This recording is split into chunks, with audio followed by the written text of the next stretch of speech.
पुणे जिल्ह्यातील वेगवेगळ्या कारागृहात असलेल्या सराईत गुन्हेगारांना बनावट जामीनदार पुरवणाऱ्या टोळीचा पोलिसांनी पर्दाफाश केला आहे।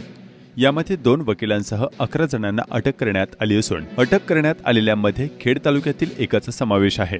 या घटनेत 2 वकिलांनी त्यांच्या तिसऱ्या वकील साथीदाराच्या मदतीने 24 गुन्ह्यात 30 सराईत आरोपींना जामीन मिळवून दिल्याचे तपासात समोर आले आहे। या टोळीमध्ये न्यायालयीन कर्मचाऱ्यांचाही समावेश असल्याचे प्राथमिक तपासात समोर आले आहे। खेड तालुक्यातील ज्ञानेश्वर शिंदे वयवर्ष 55 राहणार खेड याच्यासह संतोष कुमार तेलंग वयवर्ष 32 राहणार हडपसर, जितेंद्र कलंगुटकर वयवर्ष 39 राहणार ठाणे, सुहास कोदरे वयवर्ष 40 राहणार आंबेगाव, सुजित सकपाळ वयवर्ष 36 राहणार मुंबई, दर्शन शहा वयवर्ष 45 राहणार लष्कर, चंद्रकांत शिंदे वयवर्ष 60 राहणार मोशे, गोपाळ कांगणे वयवर्ष 35 राहणार पिंपरी, ॲडव्होकेट असलम सय्यद वयवर्ष 45 राहणार हडपसर आणि ॲडव्होकेट योगेश जाधव वयवर्ष 43 राहणार हडपसर यांना अटक करण्यात आली आहे। तर ॲडव्होकेट नरेंद्र जाधव याच्यावर गुन्हा दाखल करण्यात आला असल्याची माहिती पोलीस उपायुक्त परिमंडळ 5 डॉक्टर राजकुमार शिंदे यांनी दिली।